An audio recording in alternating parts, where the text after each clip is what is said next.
নমস্কার বন্ধুরা, অরুন্ধতী রান্নাঘরে আপনাদের সবাইকে স্বাগত। আশা করি সকলেই ভালো আছেন। আজকে বানিয়েছি আমি পটল চিংড়ি, কিন্তু একদম অন্যরকমভাবে। এইভাবে একবার পটল চিংড়ি বানিয়ে দেখবেন, খেতে কিন্তু দুর্দান্ত হয়। আর রেসিপিটা একটু অন্যরকম। চলুন কীভাবে রান্নাটা করেছি সেটা দেখাই আমি। এখানে আমি 200 গ্রাম মতো চিংড়ি মাছ নিয়েছি, আর এখানে 8-10টা মতো পটল নিয়েছি, একটু টমেটো বাটা নিয়েছি, আর এখানে একটা মশলা পেস্ট করে রেখে দিয়েছি। কাজু, আদা, কাঁচা লঙ্কা আর পোস্ত একসাথে বেটে নিয়েছি, আর অল্প একটু পেঁয়াজ কুচি আর একটুখানি রসুন কুচি। গ্যাসের মধ্যে কড়াইটা বসিয়ে দিয়েছি, আর এখানে আমি পটলগুলো যেগুলো নিয়েছি সেখানে একটু নুন আর হলুদ দিয়ে খুব ভালো করে এটাকে মাখিয়ে নেব। আমি গোটা গোটা পটল দিয়ে করছি, খেতে কিন্তু খুবই ভালো হবে। এখানে আমি অল্প পরিমাণের তেল দিয়ে দিলাম, আর এখানে আমি পটলগুলোতে নুন আর হলুদটা খুব ভালো করে মাখিয়ে নেব।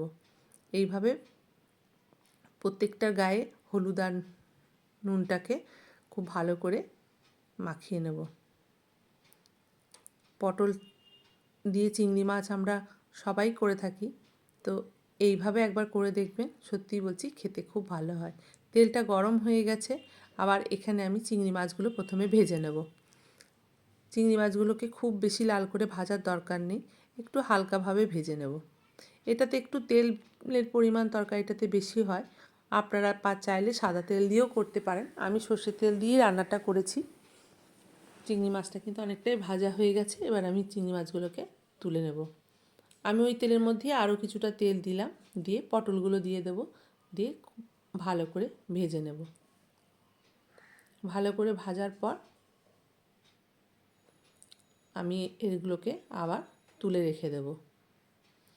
এই তরকারিটাতে আমি আগেই বললাম যে একটু তেল বেশি লাগবে। দেখুন পটলগুলোতেও অনেকটাই তেল লেগেছে। আমি আরও একটু তেল দিয়ে এখানে একটা শুকনো লঙ্কা, একটু গোটা জিরে ফোড়ন দিয়ে দিলাম।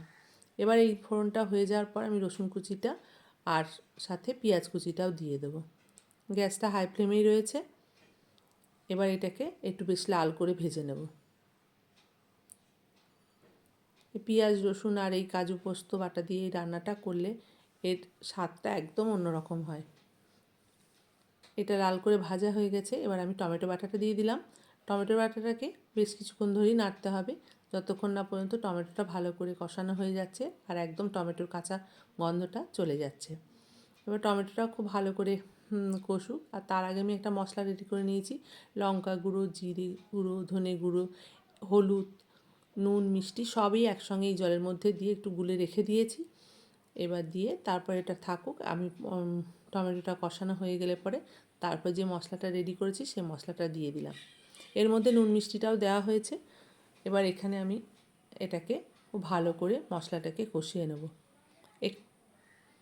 রঙটা কী সুন্দর হয়েছে সেটা দেখুন। এবার এখানে আমি পটলটা আর চিংড়িটা ভাজাটা দিয়ে দিলাম, দিয়ে এটাকে আরও বেশিক্ষণ কষিয়ে নেব। এই রান্নাটা কষাতে কষাতেই শুকিয়ে যাবে। এবার এই মশলাটা কষানো হয়ে গেছে। এবার আমি যে কাজু, পোস্ত আর আদা বাটা এই যে মশলাটা করে রেখেছিলাম সেই মশলাটা দিয়ে দিলাম। এর মধ্যে কাজু, পোস্ত, কাঁচা লঙ্কা আর আদা আছে।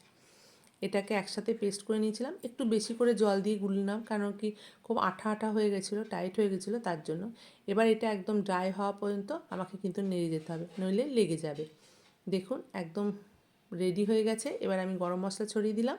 এবার একটা প্লেটে সার্ভ করে দেখালাম। দেখতে দেখুন দারুণ হয়েছে, আর খেতেও ভীষণ টেস্ট হয়।